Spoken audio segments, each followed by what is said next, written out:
الحمد للہ رب العالمین، الصلاۃ والسلام علی رسولہ الامین الی یوم الدین۔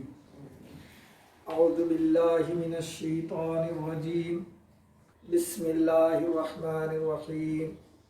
وقال الرسول یا ربی ان قومی اتخذوا هذا القرآن مہجورا۔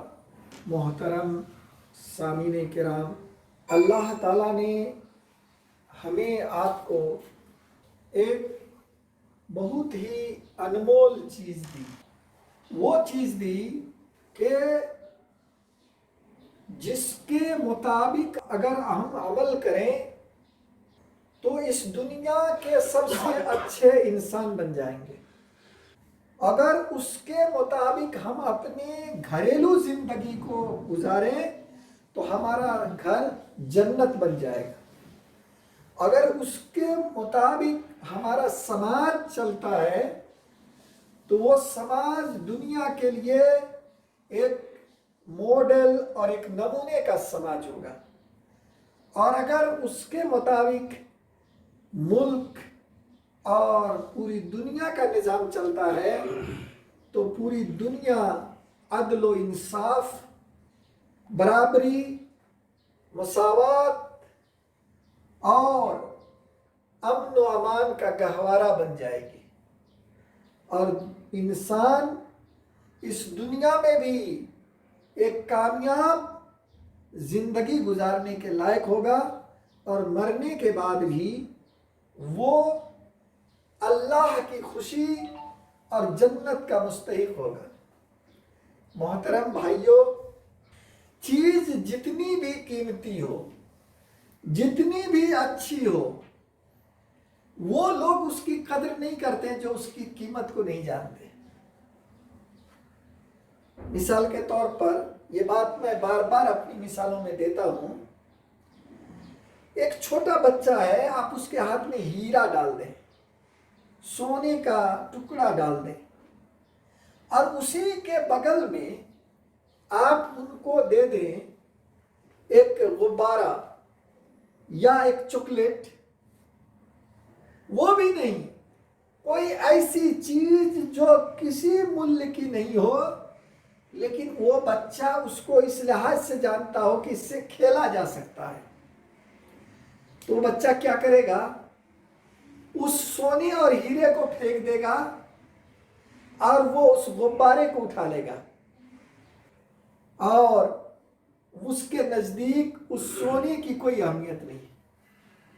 اس کا مطلب یہ نہیں کہ سونا مولیہوان نہیں ہے، اس کا مطلب یہ ہے کہ جس کے ہاتھ میں آپ نے سونا دیا ہے وہ سونے کی حقیقت کو نہیں سمجھتا ہے۔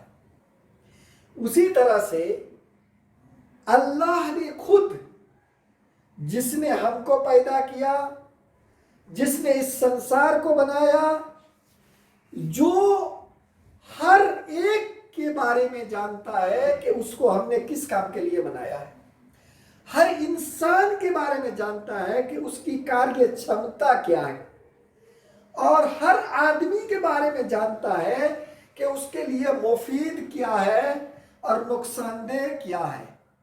یہ صرف اور صرف اللہ جانتا ہے، اور اللہ ہی یہ پاور بھی رکھتا ہے، یہ قدرت بھی رکھتا ہے کہ ہر ایک کو اس کے لحاظ سے گائیڈ کر سکے، اور وہ گائیڈنس دے سکے جو اس کے لیے مفید ہو، جس پر عمل کر کے وہ کامیاب ہو سکے، اور جس کے مطابق زندگی گزار کر کے وہ ایک سفل انسان بن سکے، اور مرنے کے بعد بھی وہ اللہ کی خوشی پراپت کر سکے۔ یہ صحیح معنی میں اگر دینے کا لائق ہے تو وہ اللہ ہے جس نے ہم سب کو پیدا کیا ہے۔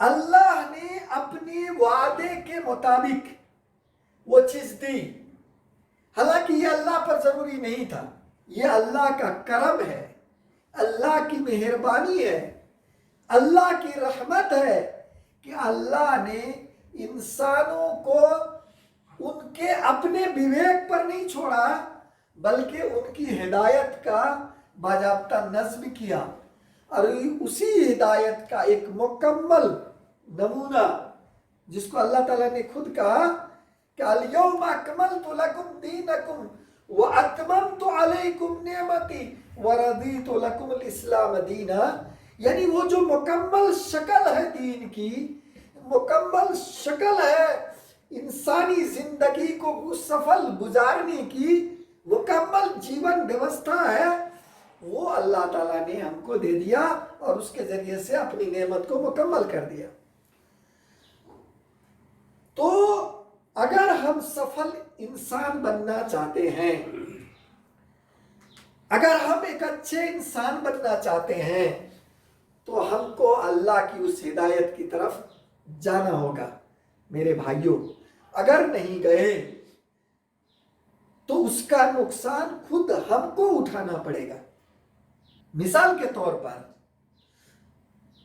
اگر آپ کو ڈاکٹر نے آپ کا پورا پرسکرپشن، آپ کا پورا چیک جانچ کر کے اور آپ کے لیے دوائیں لکھ دی اور آپ کے لیے یہ بھی بتا دیا کہ آپ کو کن چیزوں سے احتیاط کرنی ہے اور کون سی چیزیں استعمال کرنی ہے، اگر اس کو استعمال کرتے ہیں اور ڈاکٹر کے اس گائیڈ کے مطابق آپ جن چیزوں کو چھوڑنے کا چھوڑتے ہیں اور جس کو کرنے کا کرتے ہیں، تو اس کا فائدہ ڈاکٹر کو نہیں ملے گا۔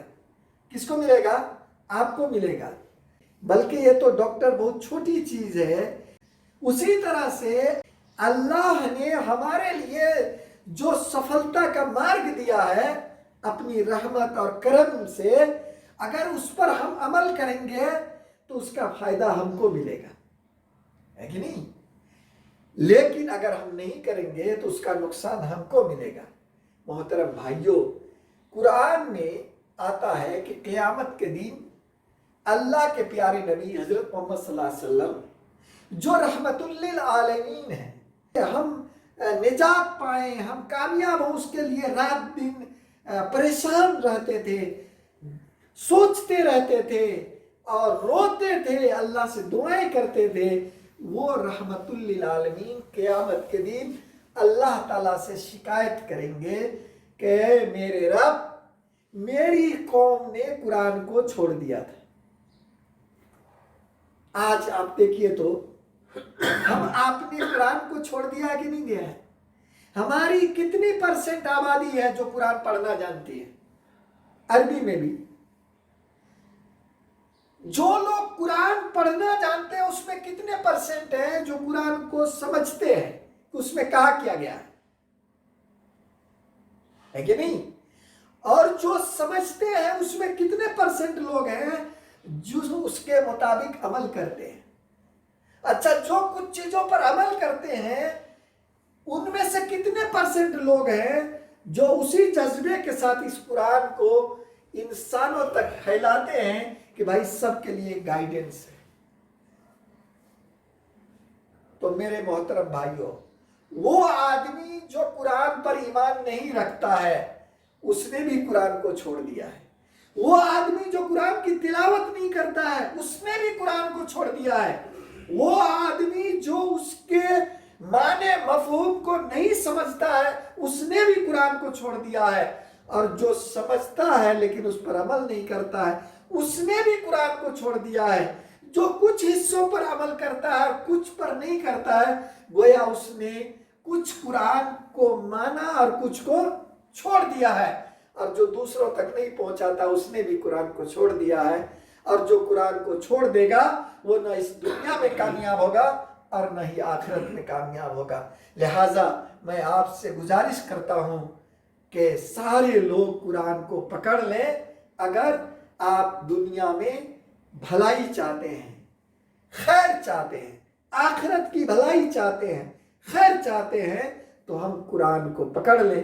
اللہ تعالیٰ سے دعا ہے کہ اللہ ہم کو، آپ کو، سب کو قرآن کو پکڑنے، قرآن کو پڑھنے، قرآن کو سمجھنے، قرآن پر عمل کرنے اور قرآن کی تعلیمات کو پھیلانے کی توفیق عطا فرمائے۔ آمین۔ وآخر دعوانا الحمد للہ رب العالمین۔